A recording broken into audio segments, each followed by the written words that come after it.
ᱫᱚ ᱤᱧ ᱯᱷᱳᱱ ᱠᱟᱛᱮ ᱠᱩᱞᱤᱧ ᱠᱟᱱᱟᱭ ᱡᱮ ᱢᱟइᱱᱚᱨᱤᱴᱤ ᱞᱮᱝᱜᱩᱭᱮᱡ ᱟᱨ ᱱᱚᱣᱟ सेकेंड ऑफिशियल लैंग्वेज द्वितीय राजभाषा रे कथा नोआ भितर दो चेक फरक मेना और ओकारे अब लाभ मेना अदोला को लई जो दिया ये माइनॉरिटी जा बड़ाई ते दो नोआ दो क्रिश्चियन को बकन को मुस्लिम संप्रदाय को जहां तिना बाहर को ना दिसम बाहर खन को हेज एकना उनको भाषा धर्म को उनको नोआ दिसम रे सुख शांति रे उनको हाँ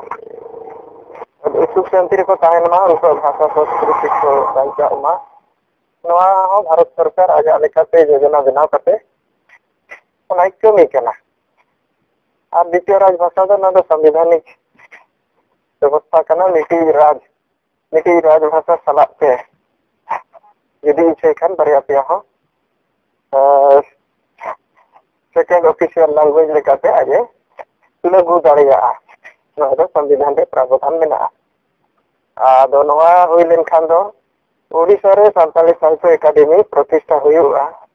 ओनलिया को ओने खने को शिल्प को न्यामा और जहां को किताब को ओलिया ओनलिया को उनको को बाको ओल दाड़े खान दो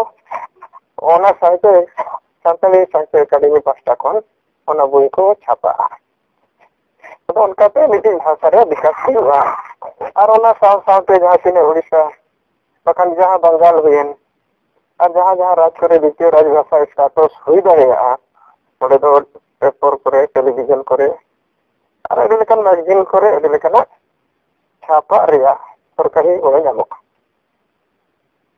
अदे मेने ठीक गया नुकु कोकलो दो बाको बडाया मेने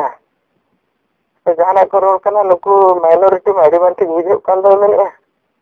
लगा पड़ा कथा नुकु नोरे को का से को इदी बोना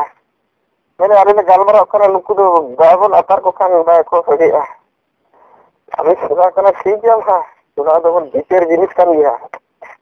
अदो ने अडी मांग खन के पुटो ताहे कना और नुकु ले देखान दो आर कति जिनी मैं नुकु एटा से को इदी बोना को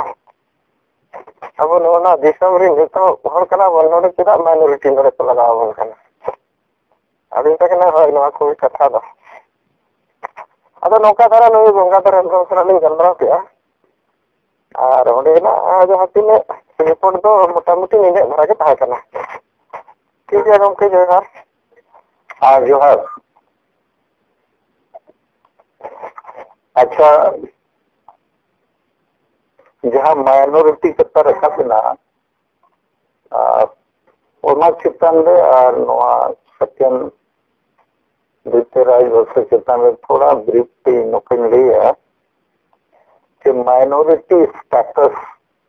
नाम लगित के दो भारत सरकार सहमति लगती है और भारत सरकार दो माइनॉरिटी कमीशन ऑफ इंडिया को मीटिंग बनाव का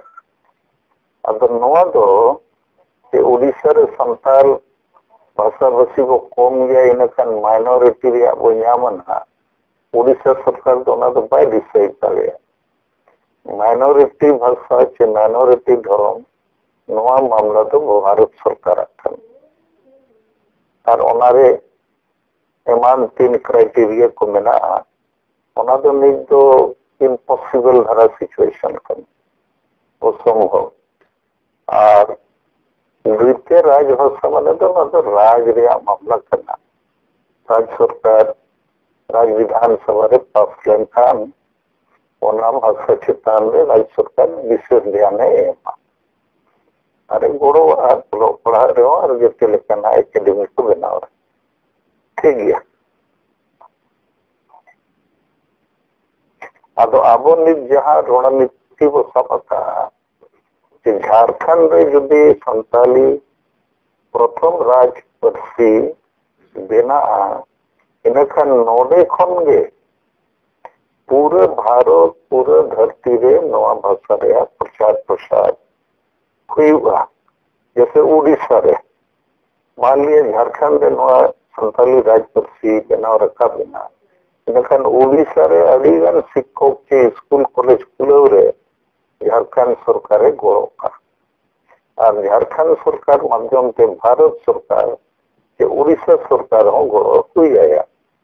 अदो नवा दिसम रे जैसे बांग्ला भाषा जो उड़िया भाषा आको राज रे को खुंटी को बित के खान ओना खुंटी चितान रे जहां मार्शल बत्ती जुलूक कना ओना दो ताम गोटा पसना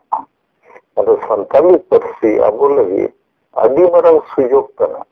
के नवा दो 8 शेड्यूल रे आंगो चकना और झारखंड दो जते कोई मारांग आदिवासी भाषा कना और नवा भाषा दो जते संपर्क भाषा जहाँ इंग्लिश को मेता लिंगुआ फ्रैंका हिसाब से वो ठीक लेखान एटा आदिवासी को न करो दाड़िया बुझो दाड़िया छाती को अदिगान एरिया रे न करोड़ा और को बुझोवा इन खान नवा दो हिंदी बाद जितने कोई मारा भाषा लेखते झारखंड तो स्थापित दाड़िया और हिंदी भाषा भाषी हो जदि नवा रणनीति लेखते भाषा पका हिंदी तहन छत्तीस को लगी लेकिन झारखंड दिन हड़ को लगी खाली आदिवासी दो बांगा बाकी हड़ को लगी नो संताली राजभाषा बनाव मा इन खान कई संताली के तयम हिंदी होए निलकते ओफर टेक दाड़िया अब नवा रणनीति ये इन्या हिसाब ते दो पक्का रणनीति कना नवा चितान रे कमी दरकार ठीक है